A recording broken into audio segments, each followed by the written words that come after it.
the Kshatriyas are very powerful because they have so much fire in their chart.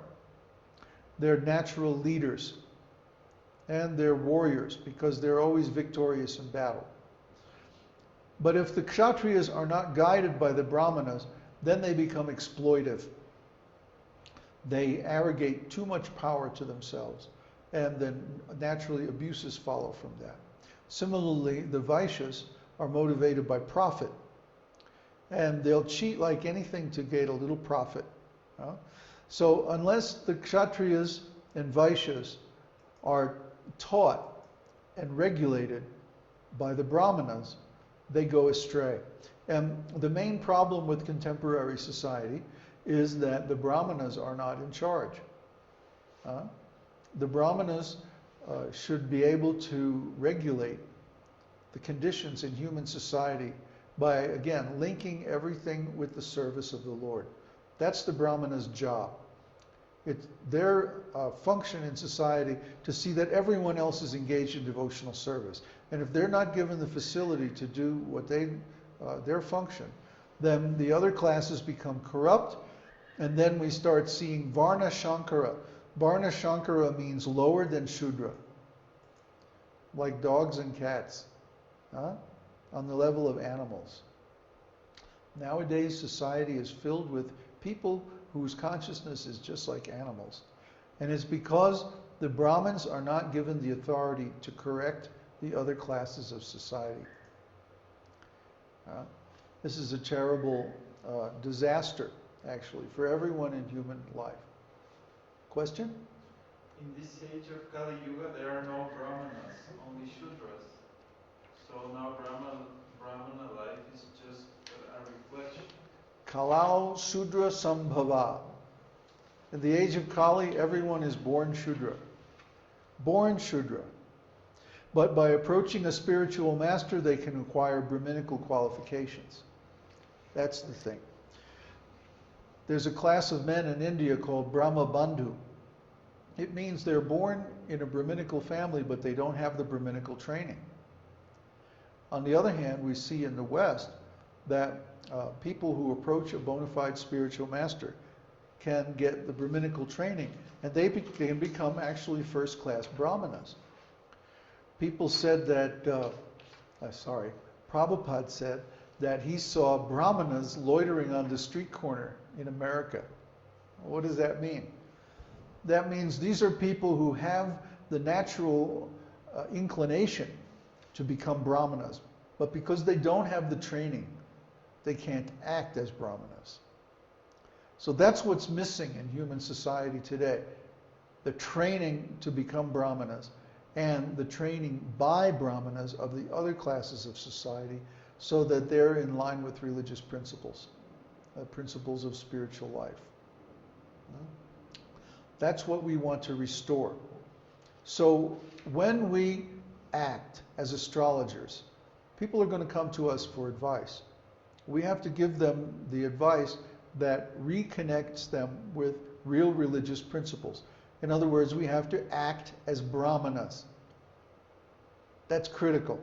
Otherwise, we will lose the advantages of being a Vedic astrologer and we'll become just a mundane astrologer.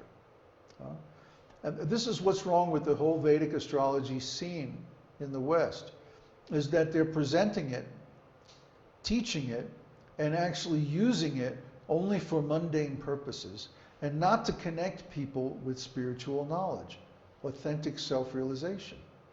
As a result, they're losing their insight.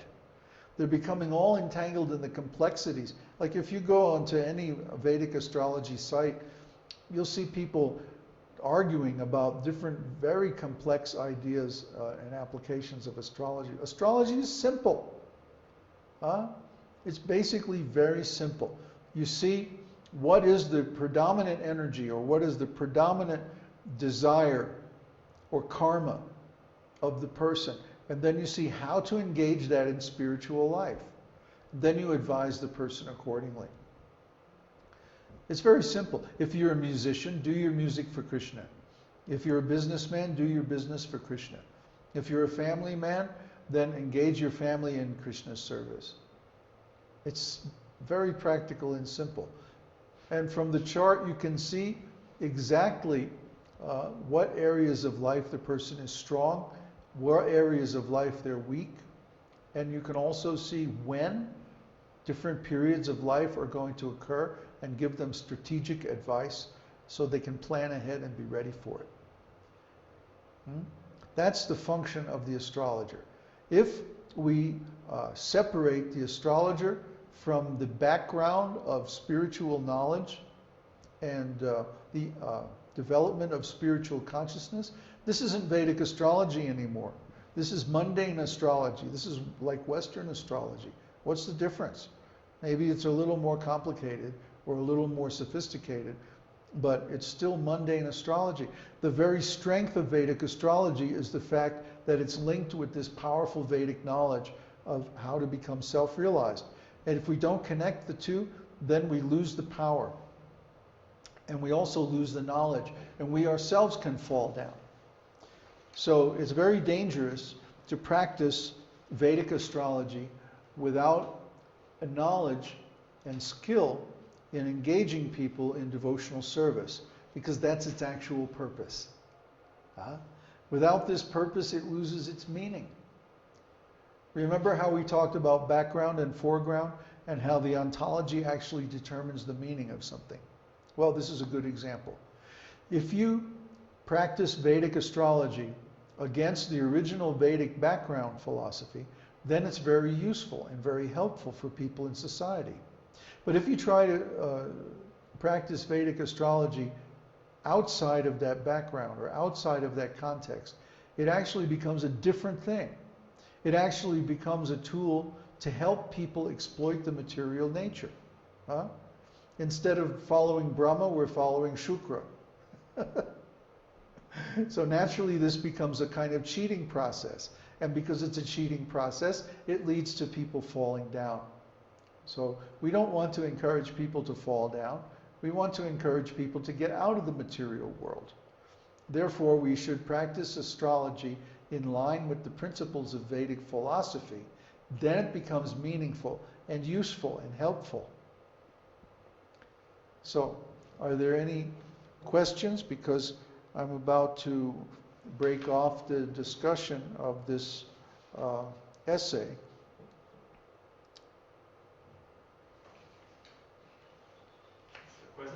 Question. Okay.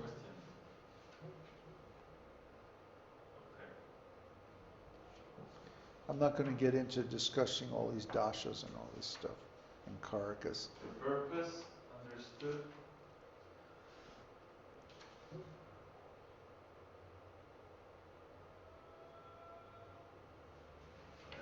It's a long question. Hold on a little bit. Who is it from? From Aurora.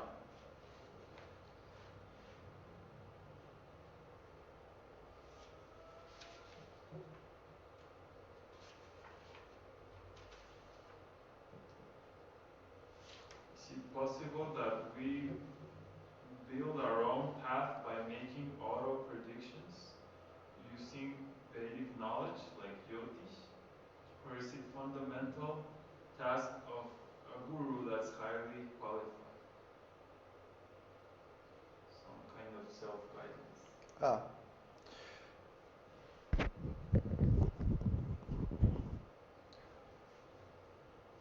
Well, in the beginning, we don't know.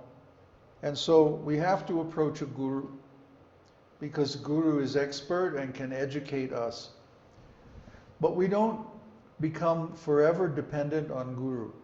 At some point, we have to establish our own knowledge and approach God directly. Okay? Guru is not meant to enslave people.